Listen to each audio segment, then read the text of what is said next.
Un jour, je suis allé rendre visite à mes parents et j'y ai croisé un ami. Je lui demande si tu fais quoi en ce moment. Il me répond qu'il est au chômage. Alors je lui propose une idée, je lui dis écoute, j'ai un ami ingénieur qui pourrait te donner un petit boulot à 100 $ par mois. Comme ça, tu pourrais déjà te mettre un peu d'argent de côté pourvu qu'en quelques mois, démarrer ton propre projet. Alors il me regarde, il dit écoute, moi je suis licencié en économie, c'est pas ce genre de travail que moi je veux. Pourtant, dans sa situation, ces petits revenus auraient pu être les tremplins pour investir dans ses idées. Cette histoire m'a vraiment marqué. Vous savez, des fois, on rate certaines opportunités justement parce qu'on s'accroche trop à notre diplôme au lieu d'être un peu beaucoup plus pragmatique.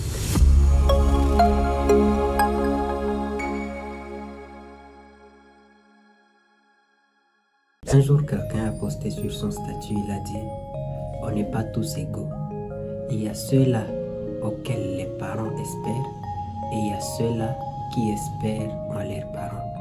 Un enfant héritier ne doit pas se comporter de la même façon qu'un enfant qui se débrouille pour s'en sortir dans la vie et aussi pour nourrir sa famille. » Cela fait appel à un des discours du président Félix Tshisekedi, là où il a dit ceci.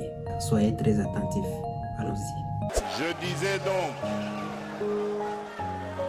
que l'histoire de notre pays, comme celle de l'humanité et de la vie des nations, nous renseigne qu'aucun pays ne peut être déstabilisé lorsque sa jeunesse est vaillante, dynamique, alerte et proactive par rapport aux événements qu'elle perçoit comme des défis majeurs liés à son existence et à celle de la nation à laquelle elle s'identifie. La jeunesse est et a toujours été la première ressource, si ce n'est la force motrice de toute action posée dans la vie d'une nation. Le deuxième défi à relever concerne l'émergence d'une jeunesse résiliente et engagée qui participe au développement de la République démocratique du Congo à travers différentes activités incluant, entre autres, l'entrepreneuriat, l'innovation, l'accroissement du civisme, les valeurs citoyennes et la promotion de la bonne gouvernance. Dans ce discours, il est dit que la jeunesse est et a toujours été la première ressource dans un pays. Lorsque tu suis attentivement ces discours, tu comprends que l'État, en tant que père, fait confiance à la jeunesse congolaise. Les 2 semaines passées, j'ai fait 2 vidéos dans lesquelles j'étais en train d'expliquer comment est-ce qu'on devait laver cette mentalité d'attente qui est toujours en nous.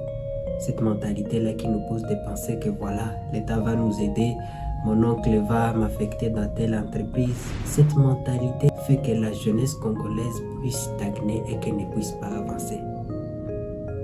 Si tu veux suivre la vidéo, elle est ici. Donc, comme je le disais tantôt, un enfant en qui les parents ont mis leur confiance ne doit pas se comporter de la même manière qu'un enfant qui est héritier. Donc pour lui, il a déjà tout sauf rien. Maintenant, regarde notre vie, nous, jeunesse congolaise, comme fils et filles en qui les parents mettent beaucoup de confiance. Voici la réalité de beaucoup de jeunes dans notre pays. Ils sortent de l'université, documents à main, et passent leur journée à marcher de bureau en bureau, à lire les annonces d'emploi sur les valves. Pendant ces temps, les heures s'écoulent et rien ne change. Le problème, c'est que plus tu passes beaucoup de temps à courir derrière les opportunités qui n'existent pas encore, plus tu repousses ta propre réussite. Au lieu de te construire pour que les opportunités viennent te chercher à partir d'un petit truc, ça peut être une petite entreprise, ça peut être un petit commerce, un petit truc là qui peut faire à ce que les gens viennent te chercher. Tu t'épuises à chercher quelque chose qui t'effraie. Mais la vérité, c'est qu'un jeune qui ne crée pas un truc de valeur devient invisible sur les marchés. Donc, si tu continues à espérer à trouver, je sais pas, un travail quelconque dans une organisation, au lieu de commencer à créer quelque chose juste pour toi-même, pour que les gens viennent te chercher, alors tu perds beaucoup de temps. Je te conseillerais peut-être de commencer une petite chose, même avec un moyen très minime. N'oublie pas vraiment que tu peux commencer quelque chose au lieu de commencer à perdre beaucoup de temps à chercher l'emploi, pendant que toi-même tu peux te créer un emploi.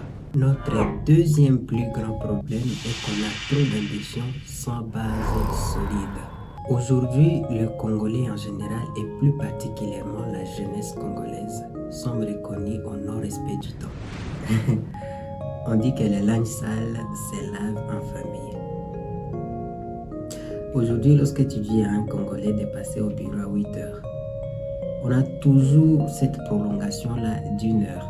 Quand tu dis à quelqu'un de passer à 8 heures, automatiquement, lui, il vient à 9 heures. Je me rappelle un jour, quelqu'un était en train de passer le communiqué.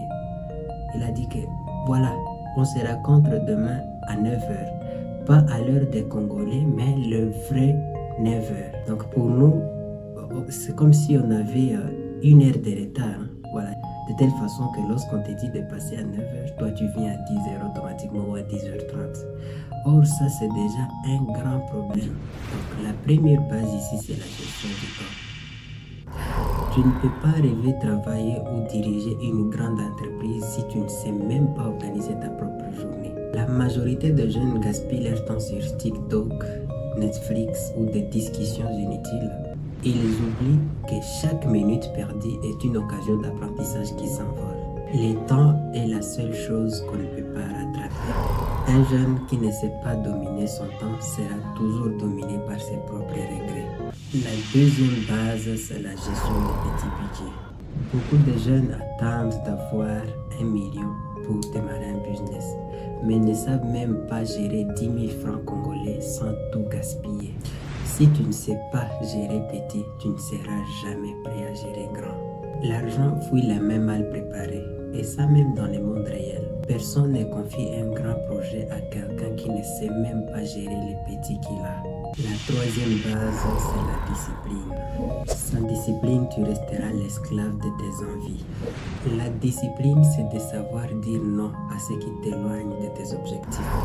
C'est de choisir le travail avant le confort, l'effort avant le plaisir immédiat. C'est la base que beaucoup de jeunes ignorent et c'est pour ça même qu'ils n'arrivent jamais à dépasser leurs limites.